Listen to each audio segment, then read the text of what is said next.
Bonjour, alors moi je me présente, je suis Madame Renata Nadia, je viens justement de publier un livre qui s'appelle Comment j'ai sauvé mes enfants. Avant on avait peur que nos enfants deviennent délinquants, aujourd'hui on a peur que nos enfants deviennent terroristes. Alors moi je ne suis pas du tout d'accord avec vous, monsieur. Qu'avez-vous fait pendant 25 ans pour les banlieues? Moi je peux vous dire que j'habite et je travaille dans les banlieues et je peux vous dire, moi je vous invite tous à venir dans les banlieues, vous allez voir ce que subissent les femmes dans les banlieues.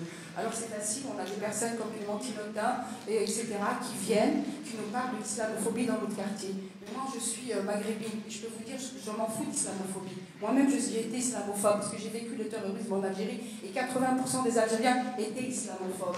Je peux vous dire.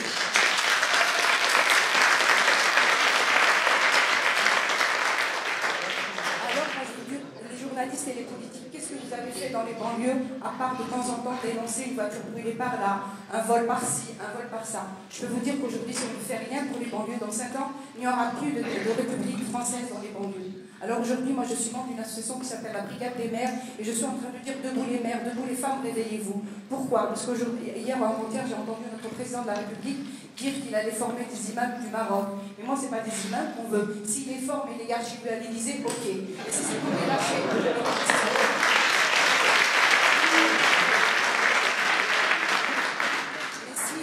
et va les lâcher dans nos banlieues encore pour nous dire qu'est-ce qu'on a le droit de faire et pas le droit de faire, encore pour nous demander des interdits. Moi, ce n'est pas des imams que je veux dans mon quartier. Moi, qu'est-ce qu'on veut dans mon quartier? On veut qu'une République française, basta. On veut des moulins rouges, on veut des Versailles, on veut vivre.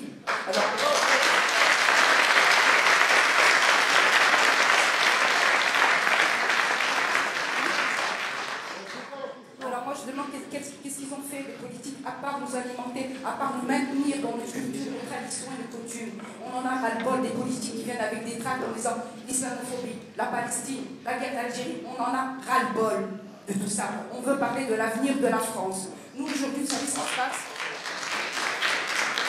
Vous savez ce qui se passe aujourd'hui dans les banlieues? On a nos enfants qui viennent de l'extérieur avec des tracts communistes en nous disant regardez, même Clémentine parle de l'islamophobie, et toi, maman, tu vas nous parler de la laïcité. On va se faire flinguer. Attention à ce que je dis. Quand vous avez des politiques qui viennent vous parler, dire oui, les femmes voilées, les femmes voilées, et nous, les femmes qui ne sont pas voilées, comment on fait?